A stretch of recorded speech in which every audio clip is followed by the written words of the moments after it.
Greetings and welcome to Mtok News, bringing you information of the Christian world. My name is Dustin Pfeiffer, and for our first story tonight, we are going to be looking at the season of Lent. The season of Lent will be starting in about 11 days, which means that the Christians will be going through a 40-day fast period from a singular or multiple worldly pleasures to sort of symbolically represent what Jesus did in the 40 days when he was in the wilderness. During these 40 days, Christians will be replacing those worldly pleasures or that time period for prayer and getting into a closer relationship with God. For our second story tonight, the Supreme Court ruled in favor of California churches and will be allowing them to operate at 25% capacity. However, this ruling did not lift the ban on singing in churches.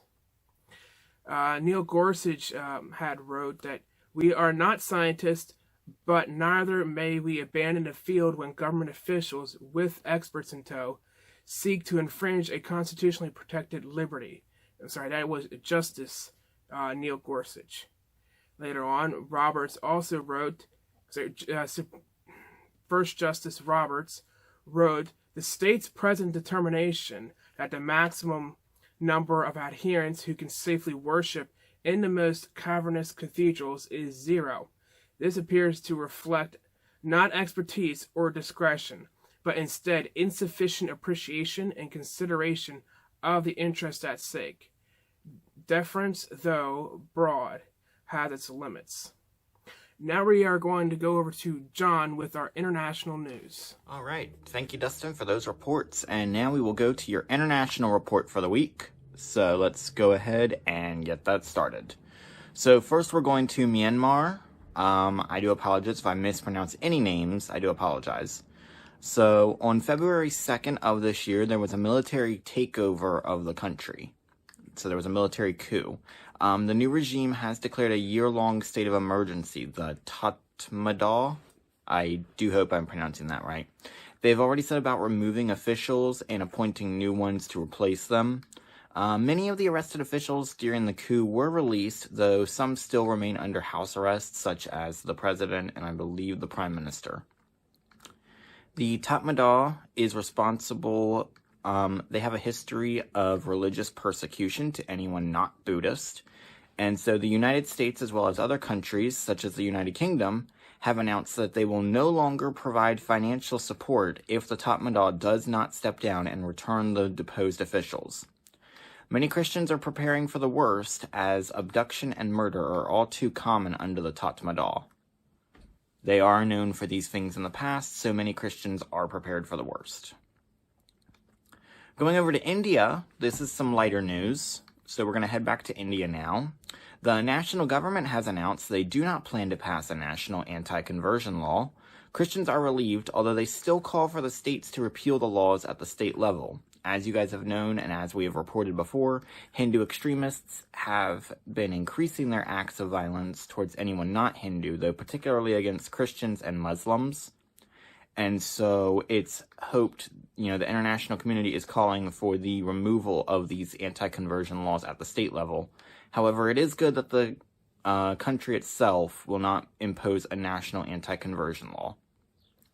Heading on over to Nepal, we see that Christian leaders are grateful for the food aid they've received due to the COVID-19 pandemic. Many Christian leaders have been struggling recently since they are reliant upon their congregation for support and income. So the group we covered last week, International Christian Concern, made sure that at least 50 leaders were provided with food aid. So that's always a good report. We can praise God for that. And we will end this week in China. So on February 1st, a cross was forcibly removed by the government from the Shuxin Church. I do hope I'm pronouncing that correctly. The officers cut off the electricity, detained the congregants, and removed the cross via crane when the church ignored orders from the Chinese government to remove the cross. This is actually the second time it's happened, as it did happen back in June of 2014. So the church was forced to have it removed.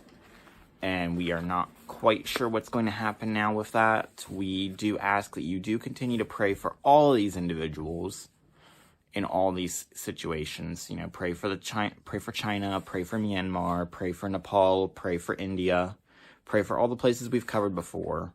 And with that, we will turn it back over to Dustin in the studio. Thank you, John, for our international report. Now on to our top news. Now, last week I did report that Hillsong was facing allegations for pastoral spending of tithe money, as well as a $100,000 lawsuit by a Connecticut theater company.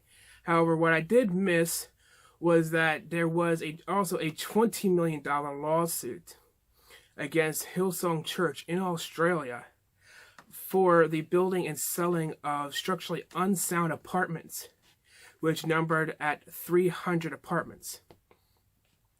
Now, the Hillsong senior pastor and founder, Houston, denies the existence of the $20 million lawsuit, as well as the allegations of luxurious spending on the pastors. However, he did not offer any evidence to support his claims. In an email to congregants, he says that the allegations against Hillsong are all false and they should not be believed. And he even goes on to say that in spite of them being false, he's still going to investigate to make sure that these things aren't actually happening. Now, please stand by as we go on to our media report.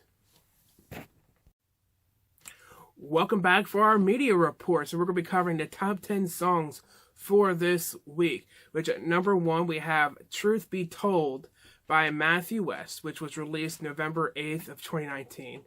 Second, we have Less Like Me by Zach Williams, which was released October 4th of 2019. Number 3 on that list is Graves into Gardens, the live edition by Elevation Worship and Brandon Lake, which was released on April 24th of 2020. Then we have You Say by Lauren Daigle, which was released on July 13th, 2018.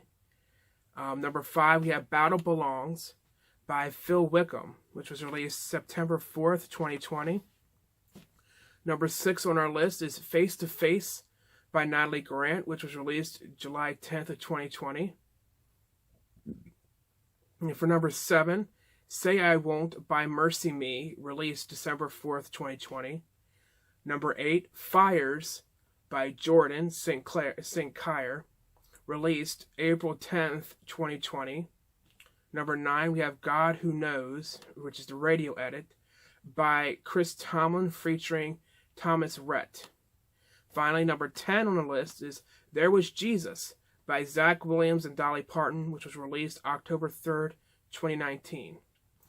Now we are going to go over to John for our Organization of the Week. All right, and now we will cover the Organization of the Week. So what we'll talk about this week, this one is very near and dear to me. This is the Salvation Army. It is a church, but it's also it functions in a lot of charity organizations through our Red Kettle program, our feeding programs. By the way, if you don't know, this is the church I attend. But this is our Organization of the Week. We do ask that our subscribers go and take a look at them. They do a lot of good for the community, and they're very passionate about feeding people, about taking care of them. It was started in England by William Booth, who felt that it was important to meet both the spiritual and physical needs of people. So again, Salvation Army is your Organization of the Week. Go and give them a look if you haven't already. There's a good chance you have a local one. Go and see go and give them a look. And with that, this brings an end to this week's reports on Mtok News. We want to thank you guys for tuning in, and we hope you guys will join us next Saturday for our next report. We also hope you guys will subscribe and join us throughout the week. We do other things, not Mtok News, but we do other important Christian-related topics, and we do hope that you guys will subscribe and join us for those. All right, you guys have a great week. God bless you.